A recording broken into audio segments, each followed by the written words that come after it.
Here we go. This is lava. And this is also lava. One's man-made and one's, well, coughed up by Mother Earth. But both these scientists are working toward the exact same goal, figuring out how to predict the unpredictable. To be able to make the best decisions about how to keep people safe, it's important to be able to predict what is lava going to do once it starts flowing out of the vent. 1/10 of the world's population lives within the danger zone of a lava flow, which means knowing how lava works and reacts to elements like water, metal, and ice is key. So, on this episode of Science Skills, we're going to look at 2 ways scientists study lava, starting with DIY. This huge furnace behind me is Syracuse University's personal volcano and brainchild of an unlikely scientist and artist duo. That's Professors Jeff Carson and Bob Vysotsky, and they didn't feel like waiting for a volcano to spit up lava. So they decided to make their own. The project originated really when Bob came into my office and said he wanted to make lava. I thought that was pretty crazy, a suggestion at that time. But the more we talked, the more we saw that he had a really good idea of what needed to be done. And the first thing that needed to be done? Figure out what to make the lava in, which is where this came in. The tilt furnace is really the statement piece of the whole operation. It can hold hundreds of kilos of lava and execute experiments about viscosity, morphology, structures, and formations. But she's a little bit finicky when it comes to lava making. The furnace literally melts itself and tears itself apart over a very short period of time.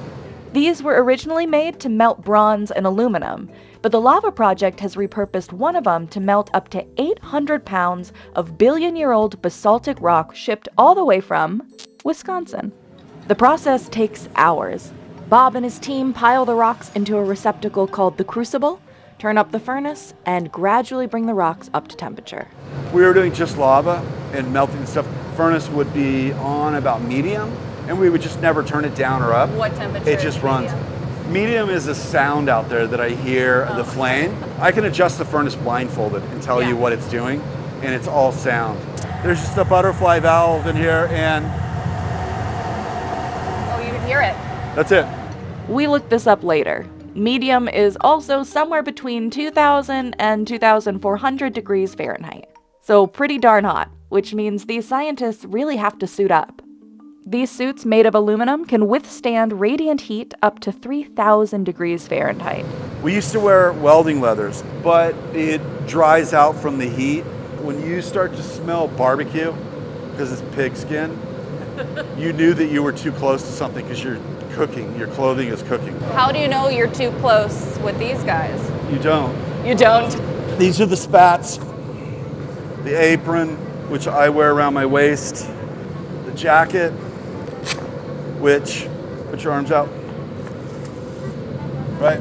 Because you don't need it in the back. No. It's like Right? campfire style. Exactly. Back and it's heavy just is that. cool, Yep. front's warm. So there's that, and then the helmet, it looks like it's a regular tinted thing like sunglasses, but this is 24 karat gold. That is this sheet of it. What is This it is about what the we're- gold? Is it just the reflective So quality? it's so Yeah. highly reflective, and it's why you see satellites and stuff, why they have the, yeah. the gold foil on it. And this is really similar to some of the stuff that like volcanologists would use in the field, right? Same stuff. Yeah, but maybe with a back. They have a back on it. Yeah, in case the volcano's behind them. Do you want to show us how it works? Yeah. go Let's see. talk about this. Do we need any of the gear? It is sweltering. How hot is it up here? Well, the bright yellow you see back there, that's about 2,800 degrees Fahrenheit. So right now the lava in there is too hot. When we dump it out of here, it's about the meter it falls from the spout to the trough, and through the trough, we lose about 275 degrees Fahrenheit. By the time it hits the end, we want to be at 2150 Fahrenheit. And that's the magic spot for the lava. Researchers are looking for that sweet spot between 1,600 and 2,200 degrees, the range for natural lava. Knowing the lava's temperature at what time and where is crucial. So the team has an array of 10 digital cameras to capture 3D images of the flow, and a thermal camera which can read up to 3,600 degrees Fahrenheit. That way, researchers like Ariana Soldati can analyze both the lava's movement and temperature, leading to a key piece of data. Viscosity is possibly the most important property in volcanology. It really controls everything from eruptive style to appearance of the flow. And the main physical property that controls viscosity is temperature. The hotter something is, the less viscous it is, and the cooler it is, the more viscous. So it's really important that we can tell what temperature the lava is, because we want to match that with the viscosity. With this, the team can study how different variables like metal or crystals affect how fast the lava cools and therefore its viscosity. But there's the lab, and then there's the real world, where unplanned and unpredictable factors come into play. That's where this guy comes in. Well, this is a piece of the Earth that we call the mantle. That's a piece of the mantle? This is the piece of the mantle. And this is one of the sort of sidelights that makes some volcanoes incredibly important to study. This is Ben Edwards, and he likes to get lava data straight from the source. Here's him collecting a sample from a flow in Russia back in 2013. As you can see, Ben's protective gear has more coverage than what they use at Syracuse, because sampling from a natural lava flow can be a 360-degree experience. If you're going next to a lava river to sample, even in this suit, like I was doing this in Russia from a lava river that's maybe 10, 15 meters wide, and after being there for a minute or so, making some measurements, I could hear my Russian colleagues saying, "Ben, move back, you're smoking." But it was getting hot enough in the suit that even after about, 30 to 45 seconds, I had to back up. When Ben's around to witness an eruption, he's prepared to collect data. A lot of data. Am I going to focus on taking lots of lava temperatures? Am I going to focus on getting lots of samples of lava? Am I going to focus on using drones and trying to map very carefully how fast the lava is coming out? To pull a sample out of the flow, Ben usually uses a rock hammer. But if I was trying to collect really hot samples, I would probably use some sort of an iron bar that wouldn't catch fire. Like this is okay for short. It's made of wood. Yeah.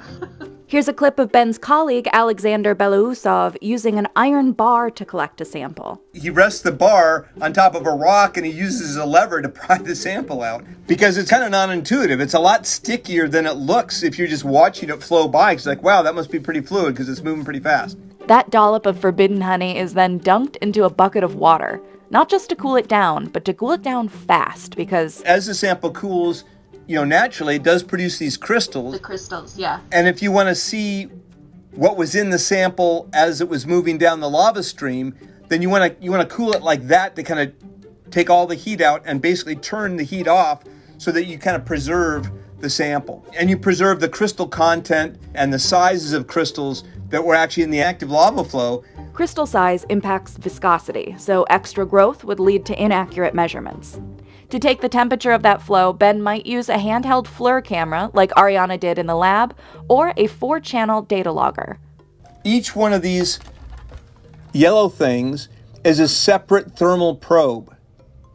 So with this recorder, I can record 4 temperatures at once. For example, if I'm interested in figuring out how fast the lava is cooling, right? So here's my lava surface. I might want to put one of these in, just barely in, and the other one I might want to have a little bit deeper. So I can put 2 of these together, and I'm measuring different temperatures now in that same cooling surface. But you probably won't get those probes back. I've got wires that are buried in Kamchatka because, once you get 2 feet of this underneath the lava flow, you're not going to get it back out. That's not yours anymore. No. It's one of the great things about the Syracuse Lava Lab, right? Because I do a lava flow there, and in the end I take my big hammer and I recover my equipment. If you don't have probes to spare, you might try thermal mapping the flow from above. And so drones are really revolutionizing what we can do to study active Earth processes. You can strap a FLIR camera, a regular camera, or gas sensors to a drone. Potentially even all 3 if you get a drone big enough. That basically become a volcano observation platform as opposed to just a drone. And one can envision even someday a drone that would have some sort of a tool that would hang down that would allow you to, if not sample lava, because it is tough to get your little sample bucket out. You wouldn't want your drone to get pulled into the lava flow. But you might be able to catch volcanic ash. You could hang a big piece of duct tape that's 20 feet long from the drone and fly it through a dilute ash cloud, and some of the ash particles would stick to the duct tape. It's just like a fly trap. Exactly. But until robots officially take over, we'll need humans on the ground risking their lives and arm hairs to study lava flows. You know, it's like the lava domes of Montserrat. The only reason we know there have been 3 or 4 domes, I can't remember which, is because there have been people watching and sampling. And yep, there's a dome, and then boom, oh, the dome blew away. Oh, there's another dome. Oh, then it blew, right? And if there wasn't someone there to watch, we might not necessarily know. So it's important to be in the field for posterity?